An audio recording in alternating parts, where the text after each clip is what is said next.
In the wake of Pope Francis's passing, the world turns its eyes to the Vatican, mourning a leader known for his humility and compassion.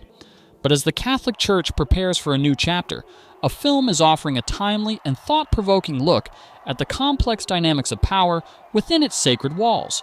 Conclave, a gripping drama about the election of a new pope, delves into the ambition, faith, and moral struggles that define this ancient institution.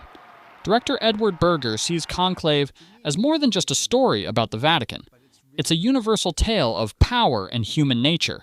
To me, it takes place in the Vatican, but it really could take place anywhere. It could take place in Washington, D.C. It could take place in Downing Street. It could take place in any CEO top job. This is basically, let's see it as a gig that is empty, a vacant throne, a vacant position, and someone needs to fill it. And whenever that power vacuum exists, there's going to be people striving for it. And there's going to be people fighting for it and stabbing each other in the back and trying to manipulate their way into this power. And because ambition takes over. Ambition is sometimes stronger than we think in ourselves, and it takes over inside, and we basically push people aside left and right just to get to that place. And so this film is very much about that. The film's stellar cast brings these themes to life. Stanley Tucci, who plays Cardinal Bellini, explores the tension between faith and the corrupting influence of power. So playing this role, it was fascinating to play a man who is so devoted to his faith, but still understands the complexity of human behavior and the power of the church, and how powerful that power is if it's in the wrong hands.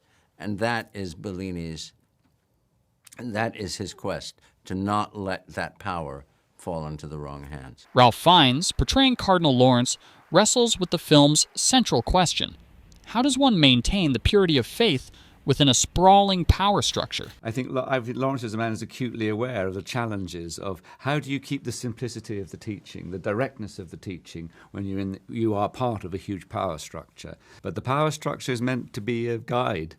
And so there are these sort of difficult contradictions that I think Lawrence wrestles with. I think the script also provokes these questions. But who is worthy of this odd but very powerful, unique position of being the leader of the Catholic Church? Who is it that's got the right qualities? Berger didn't just want to tell a story. He wanted to humanize it, stripping away the mystique of the papacy to reveal the flawed, relatable people beneath the robes. In fact, I kind of wanted to bring the Pope down to earth. I kind of wanted to, take away that holiness and, bring it into the mundane. I wanted to have the cardinal stuff, they have cell phones, they vape, they smoke. The Pope ends up in a plastic body bag in the back of an ambulance and kind of shakes around. And I was thinking, let's put him that way because we will end up like that and we're all kind of the same. And so I wanted to take that spirituality in a way and make it quite mundane. Screenwriter Peter Straughan, who won Best Screenplay for Conclave, captures the film's essence: a church forever balancing its spiritual mission against the temptations of power.